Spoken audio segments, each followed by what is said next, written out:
Hey everyone, today I'm going to do a review of the WinGun Webley. I've been pretty excited for this gun. I've been looking for it for a while, so when it came out I had to make sure I grabbed it. Um, so, as you can see by the box, I mean, it's an okay box, your typical cardboard. Got some nice box art on it. It does say it's made by Gun Heaven. I assume they're somehow related to WinGun. I know when the Nagants came out, they were also releasing under the name Gun Heaven and WinGun. So if anybody knows that, feel free to correct me in the comments. Another thing I'm going to point out, if you read the side of it, comes in 3 different versions, so black, silver, and black worn. This is the version I got, and then different calibers. So I got the 6mm, so it's Airsoft. This does come in BBs. Now that being said, this is a converted BB gun, so this was released as a BB gun before it was released as an Airsoft gun. So when you open the box, I got mine from eHobby Asia. So shipping was a little expensive. It's express only because I live in the U.S. This gun is only in Asia as far as I know right now. I've checked American websites and couldn't find anything.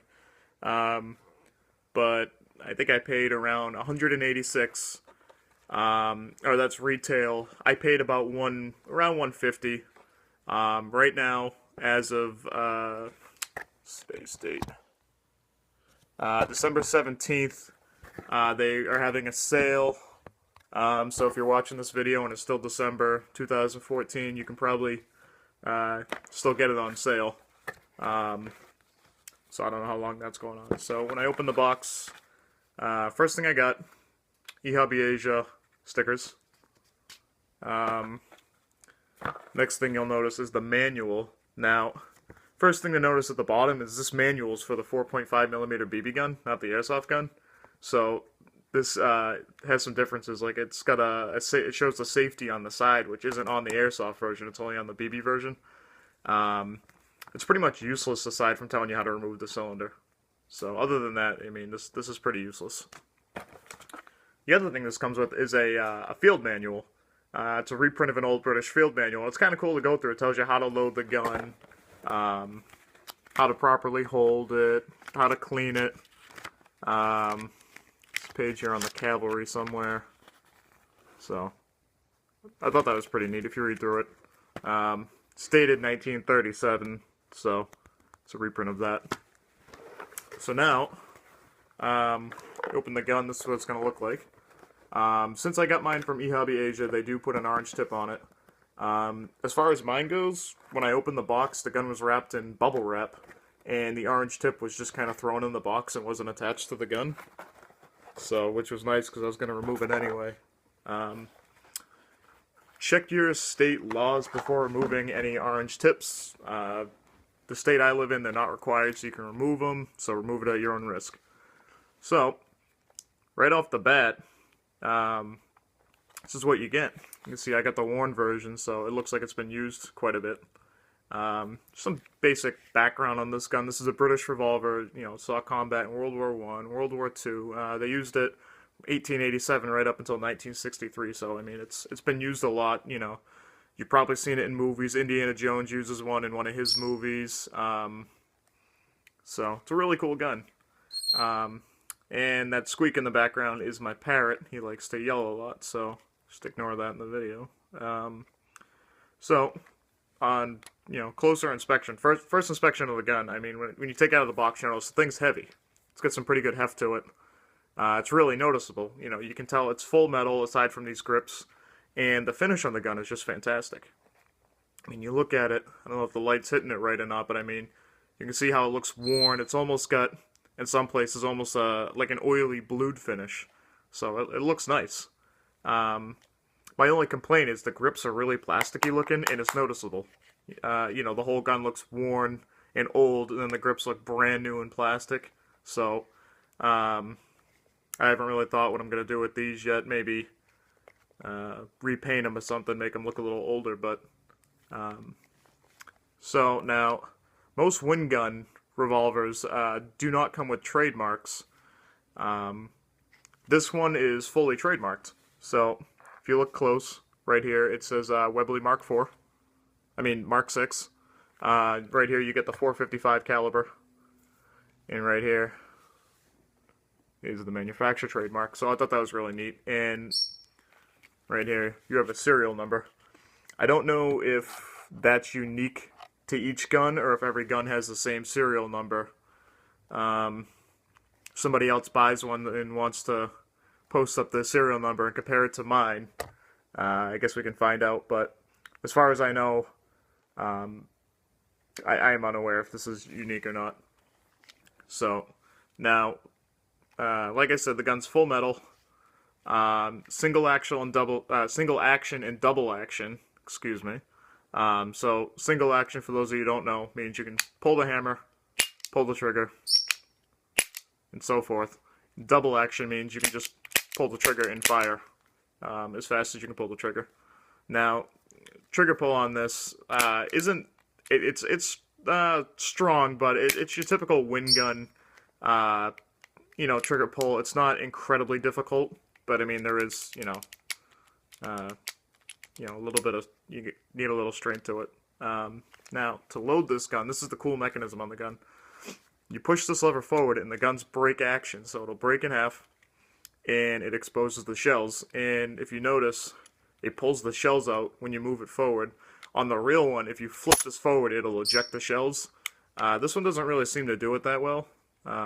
You've really got to, hammer it forward to get the shells to pop out, but I really don't want to beat on the gun. So, fire 6 shells. These are metal. If you look on the back, these even say Webley 455 on them. So even the shells have trademarks on them, which is really neat. Now, the one thing I did find out about this gun is these bullet shells are slightly larger than what a real Webley would have. So they are a little longer. But each one of these holds 1 BB, 6mm. So. Oh, and in the manual, it says the proper way to load this, if you're interested, is hold it by the knuckles and hold it like that. Which I thought was kind of cool, because it does have, if you look right here on the barrel, little slots for your fingers to hold on to. So when you're loading it, just thought that was kind of cool. The other thing I noticed too is that your sights on this, your locking mechanism for the cylinder is also attached to the sight. So when you go to release it, you can see the whole sight moves. Obviously, it doesn't affect the gun at all. I just thought it was something kind of cool.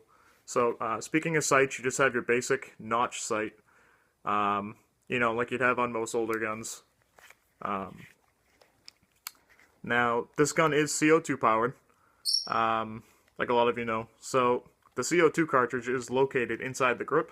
So to remove that, you get this notch right here next to the pistol lanyard. You just pull on it,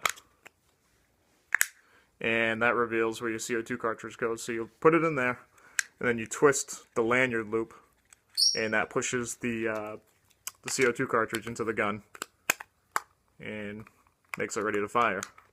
So that'll lead us to the performance on this. Now, I know, according to websites, this gun does shoot a little hot.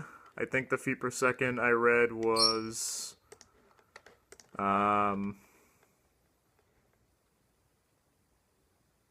okay, well, I think I read somewhere around 400. I don't know the exact feet per second myself. I don't have a chronograph. It being a CO2 revolver, it most likely shoots hot. So I know that's not too much information, but I did test fire, and I can say the performance on this gun is kind of subpar. It doesn't have a hop-up that I can find. It is a converted BB gun, and a lot of those ones don't have hop-ups, which is pretty typical of a lot of the WinGun revolvers being converted BB guns. If anyone knows there's a hop-up on this, correct me, but I could not find any hop-up adjustment. It could have a fixed hop-up. I know that's not too much information. I just got this gun last night, so I'm just kind of putting out a general review on my first impressions of it. I mean, but when I fired it, the BBs dropped, and I only had 20s in it. So they just kind of went and dropped. Not very accurate. So I think this one's going to be more of a display gun. That being said, it still is worth the buy. I mean, it's incredible looking. It's heavy. It feels good. And if you're into older guns, collecting, antique replicas, this is definitely one to have. I mean, like I said, the finish on the gun alone is enough to buy it. Not only that, I mean, it is a Webley. There's no other company that makes these, so that's really cool to have. And I mean, it's a really cool gun. Another thing I didn't mention is the size of it. It is a pretty big, hefty gun. I mean, here it is compared to a 1911. You can see it's much longer, a little wider. So just an overall bulkier gun. But, I mean, that's expected. It is an older revolver. But overall, I mean, I really like this. It's really neat. If anybody has any questions, feel free to ask them in the comments. With school and whatnot. In college, I haven't really had much time to reply to comments on my other videos, so I'll try and get to you.